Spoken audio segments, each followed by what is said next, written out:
foragidos, então eles saem e procuram outras redes. Por isso esse modo de dizer, né, que as redes estão classificadas por uso também em grupos e por faixas etárias também distintas. Bom, muitas pessoas da sociedade pautam suas decisões diárias pelo que veem nas redes. Aí a gente fala sobre o poder dos influencers, o poder de influência que as redes têm também na vida das pessoas. Os influencers, que hoje são dos mais variados, desde os influencers, os micro-influencers, que a gente diz, né, que tem na faixa ali de seus 10 mil seguidores, até um pouco menos que isso pode ser considerado um micro-influencer, até os grandes influencers, né, que são aí, às vezes, pessoas reconhecidas por outras áreas, por serem famosos já em outras áreas, ou pessoas que se tornaram famosas por conta das redes sociais, né? A gente tem aí pessoas famosas hoje no Brasil que emergiram por meio das redes sociais, que surgiram para a sociedade por meio das redes e hoje são o que são também graças à influência das redes na vida das pessoas. Bom, aqui nós temos nessa imagem uma prospecção do uso das redes sociais, das mídias, de plataformas mais utilizadas, né? Então nós temos ali WhatsApp, Instagram, então ali nós temos a faixa etária de uso de 16 a 64 anos e o crescimento também dessa plataforma por meses, né? Por mês e o uso dessas plataformas, né? Então nós temos ali como primeiro o WhatsApp, depois Instagram, Facebook, TikTok, o Messenger, o Telegram e tantas outras ali por aí, e aí por aí adiante a gente vai falar mais sobre esses dados em uma outra oportunidade mais adiante. Bom, qual seria então o poder das redes sociais? Elas são ferramentas poderosas para a comunicação e conexão global. Elas proporcionam compartilhamento instantâneo de vídeos, fotos e textos, algo que a gente não imaginava lá atrás. A opinião e propagação de notícias, informações, curiosidades e formação. E também a exposição da vida, em alguns casos eu coloco como hiperexposição.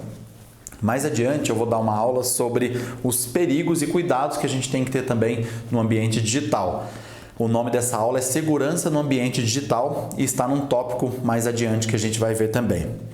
O cuidado que a gente tem que ter, né? Porque são ferramentas poderosas que podem construir, mas também podem ajudar a destruir a vida de uma pessoa, dependendo do que essa pessoa expõe nessa rede. Por isso eu sempre falo, todo cuidado é pouco.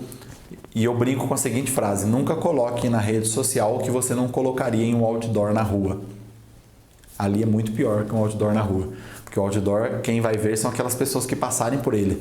Nas redes sociais, o seu conteúdo, dependendo da relevância que ele tiver para as pessoas, ele vai até as pessoas, ele vai procurar as pessoas certas para interagirem com ele. Então, todo cuidado é pouco, mediante a postagem, a interação com conteúdos online também. Bom, alguns cases aqui sobre o poder das redes sociais. Alguns cases aí de empresas, de poderes públicos que usam as redes sociais de uma forma bem bacana, a gente vai ver agora.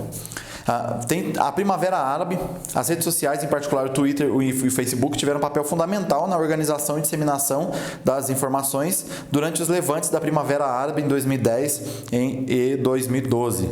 Protestos em países como Tunísia, Egito, Líbia foram amplamente coordenados e divulgados nas redes sociais, desempenhando um papel importante na derrubada de regimes autoritários. A Primavera Árabe, ela foi, vamos dizer assim, uma grande precursora de movimentos que se utilizaram das redes sociais e que hoje continuam se utilizando e se organizando de maneira até mais intensa. No Brasil, a gente teve aquele movimento contra o aumento das passagens em São Paulo, vocês se lembram muito bem disso, né? Aquele aumento de 20 centavos que acabou depois originando outros movimentos com outras pautas e outras reivindicações, mas surgiu também a partir desse movimento da Primavera Árabe, que deu essa influência em outros movimentos no mundo, aí, movimentos que se organizaram, se articularam, se utilizando também das plataformas digitais. O René Silva, que é esse cara que você está vendo aí no vídeo, ele é um jornalista, tem perto dos 30 anos, se eu não me engano, mais ou menos a minha idade, Ele criou o Voz das Comunidades. Por que eu coloquei o René como um case de sucesso aqui? Ele ele mora no Morro do Alemão, no complexo do Morro do Alemão, no Rio de Janeiro, e ele criou o Voz das Comunidades para dar realmente voz para a comunidade, para a periferia, para mostrar coisas e questões que não eram abordadas, assuntos que não eram tratados pela grande mídia, às vezes com uma cobertura simplesmente tendenciosa sobre aqueles que viviam nas comunidades, especialmente no complexo do Alemão. E o René, então, ele criou o Voz das Comunidades. Por que o case dele é um case de sucesso? Porque quando uma determinada operação que a polícia fez no complexo do Alemão, o René ele cobria em tempo real com informações via Twitter sobre tudo o que estava acontecendo dentro do complexo do Alemão. Porque a imprensa não tinha acesso ao que estava acontecendo dentro do complexo, mas o René estava lá dentro. Hoje ele é jornalista, trabalha com jornalismo, mas na época ele era um adolescente, seus 13, 14 anos, se eu não estou enganado.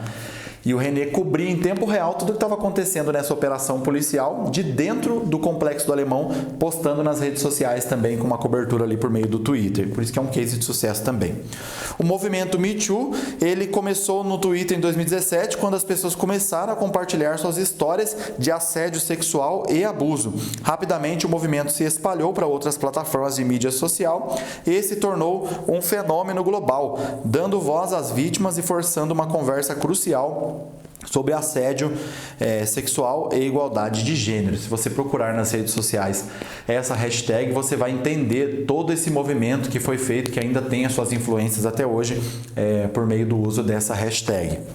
Bom, o Ice Bucket Challenge, que é em 2014, aquela campanha, você deve se lembrar disso, do balde de gelo que você fazia um desafio, né? Lançava sobre a cabeça, ele se tornou viral no Facebook. Pessoas de todo mundo desafiaram uns aos outros a jogar um balde de água com gelo sobre suas cabeças, para conscientizar sobre a esclerose lateral amiotrófica, a doença né? A campanha arrecadou milhões de dólares para pesquisa médica, mostrando como as redes sociais podem mobilizar pessoas em torno de uma causa. Tem na foto aí o Bill Gates entrando no desafio também, mostrando que o impacto que essas redes têm por meio dos desafios que começaram a ser lançados e que hoje são tantos os desafios, né? Alguns de brincadeira e outros também por causas importantes para a nossa sociedade. Pare e pense agora. As redes sociais têm poder de influenciar opiniões, modos de vida e atitudes, entre outros? A gente fez essa pergunta lá no começo. Diante de tudo isso que a gente expôs, o que você acha da resposta? Como as redes sociais são utilizadas por grupos detentores de poder para manipular a opinião pública? Você acha que isso acontece? A União Europeia tem casos pontuais sobre isso, por exemplo, de investigações, inclusive, acontecendo com as plataformas de mídias sociais. Quem são as presas mais fáceis na rede, na sua opinião? E quem são os instrumentos de propagação de conteúdos? Às vezes se criam grupos de propagação de mensagens, se utilizam, por exemplo, de chats robotizados e de tantos outros meios para propagar desinformação e para propagar determinadas informações que são úteis para alguns grupos de poder específicos, por exemplo.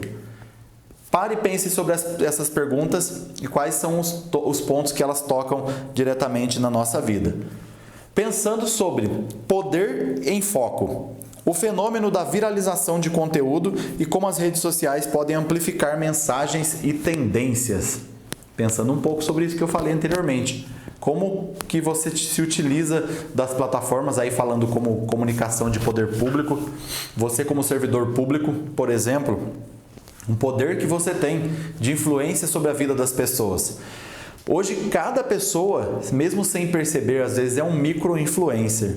Porque pesquisas feitas comprovam que aqueles que são nossos amigos nas redes sociais, aqueles que a gente compartilha informações com eles nas redes sociais, eles confiam, muitas vezes, mais na nossa opinião sobre os determinados produtos do que nos anúncios que eles veem dos produtos. Porque quando eu compartilho a minha experiência com um produto, eu estou mostrando para um amigo, para alguém que eu sigo, aquilo que eu vivi com aquele produto. E ele pensa, olha, o Luiz Fernando é meu amigo, o Luiz Fernando eu confio no que ele está falando, então o Luiz está falando a verdade.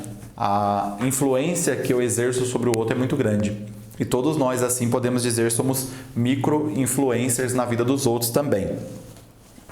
Então, as mensagens que a gente publica, aquilo que a gente propaga nas redes, elas têm sim influência muito grande sobre a vida das pessoas. Tipos de conteúdo que viralizam, já que a gente está falando sobre viral. Observe bem essa imagem aí na sua tela. Desafios. Vá pensando aí. Acabei de falar do desafio do balde de gelo. Os desafios que viralizam. Você já viu algum desafio aí viralizando pela internet? Histórias das mais variadas. Histórias sempre viralizam porque histórias cativam e as pessoas se conectam muito mais facilmente com histórias.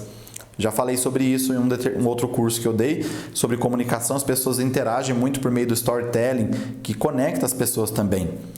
Memes viralizam muito porque são coisas engraçadas e, como eu disse no começo, muita gente está na rede social e é o correto também, tá para se divertir, tá para, vamos dizer assim, né, esfriar a cabeça um pouquinho.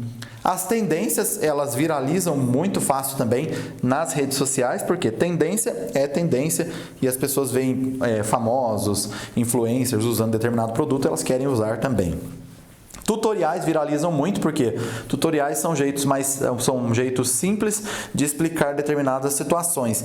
Vou contar para você que a primeira vez que eu troquei um pneu na minha vida, eu não sabia trocar, foi assistindo um vídeo do YouTube. Você pode falar, nossa, cara, eu não sabia trocar o pneu. Pois é, eu não sabia trocar um pneu, eu aprendi olhando um vídeo no YouTube. Inspiração, isso viraliza bastante também, né? Porque às vezes dependendo do vídeo, dependendo da imagem que a pessoa vê, inspira ela para outras coisas e ela acaba interagindo com aquele conteúdo também, compartilhando, curtindo, comentando. Tragédias viralizam muito. Eu brinco e isso realmente é verdade. As pessoas gostam de sangue, gostam de ver acidente, gostam de ver, nossa, das mais variadas tragédias, sempre viraliza muito também. E fake news. Infelizmente, fake news viralizam muito também.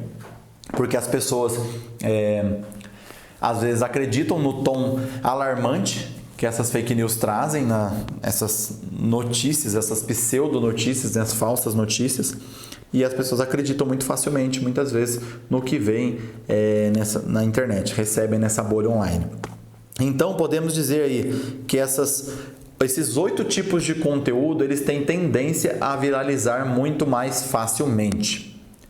Conteúdo inteligente, aquelas coisas mais sérias, dependendo do jeito que você coloca, ele não vai viralizar, porque as pessoas às vezes estão cansadas de ler textos longos, enfim, por aí vai. Mas dependendo da forma como você abordar esse conteúdo, ele vai viralizar. Não sei se você quer ou não, mas ele vai viralizar. O que mais? As redes possuem também impacto nas nossas relações pessoais.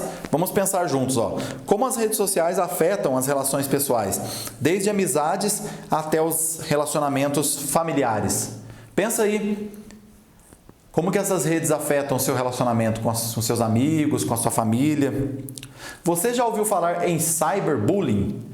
Eu trabalho também com consultoria educacional e eu percebo o quanto que está presente hoje o cyberbullying. Seja por meio de brincadeiras que são feitas nas redes sociais, brincadeiras excessivas que excedem o limite da normalidade e que às vezes tratam os colegas de uma maneira muito errada e acabam se tornando casos de cyberbullying, casos muito sérios. Hoje escolas lidam com casos muito sérios. E o vício em redes sociais em jogos. Será que está presente na nossa vida hoje? Será que a gente conhece algum adolescente ou mesmo algum adulto que é viciado em redes sociais e em jogos online? Você já ouviu falar em nomofobia? É esse nome estranho mesmo, nomofobia. Nomofobia nada mais é que a fobia, o medo, o desespero de ficar sem celular, de ficar desconectado, de ficar longe do seu aparelho, que já faz parte praticamente do corpo humano, não é mesmo? Hoje você esquece, a gente podia até brincar com isso, esquece a carteira e não esquece mais o celular. Mas de fato hoje você pode deixar a carteira em casa, porque aqui você tem a carteira com seus documentos, você tem a sua carteira digital com o seu dinheiro, você tem tudo que você precisa dentro do celular. Então muita gente tem nomofobia porque assimilou de tal forma o instrumento como se ele fizesse parte do seu corpo. Então a nomofobia é hoje tratada como uma patologia e existe realmente. Um perigo que eu sempre digo: afastar quem está perto. A rede social sempre vai aproximar quem está longe. mas um perigo muito grande é que ela afaste quem está perto, afaste os nossos amigos, afaste os nossos familiares e nos afaste muitas vezes daqueles que a gente gosta, daqueles que a gente quer bem. Muitas vezes você vai lá no almoço na casa da avó, presta atenção, às vezes tem um grupo de primos sentados mexendo no celular. Isso não é bacana, isso não é saudável, porque não constrói, não faz a gente crescer enquanto pessoas também. Que a gente aprenda a usar as redes para o que é positivo, também para o nosso entretenimento, mas saber também a hora de parar. Bom, precisamos refletir sobre o uso responsável das redes sociais e a importância de desenvolver habilidades críticas para navegar nesse ambiente. Precisamos falar sobre isso. Concluindo então, as redes estão presentes o tempo todo em nossas vidas e temos que usá-las de modo produtivo ou elas nos roubam o que de mais precioso nós temos, que é o nosso tempo. Encontro você na próxima aula. Agradeço e se precisar, deixo aquela mensagem. Entre em contato comigo para a gente poder continuar essa conversa, tirar dúvidas ou levar adiante o nosso bate-papo. Valeu! Encontro você na próxima aula então, hein? Vá pensando aí, vá tomando nota. Quais são as principais características das redes sociais para você? Anote essas perguntas.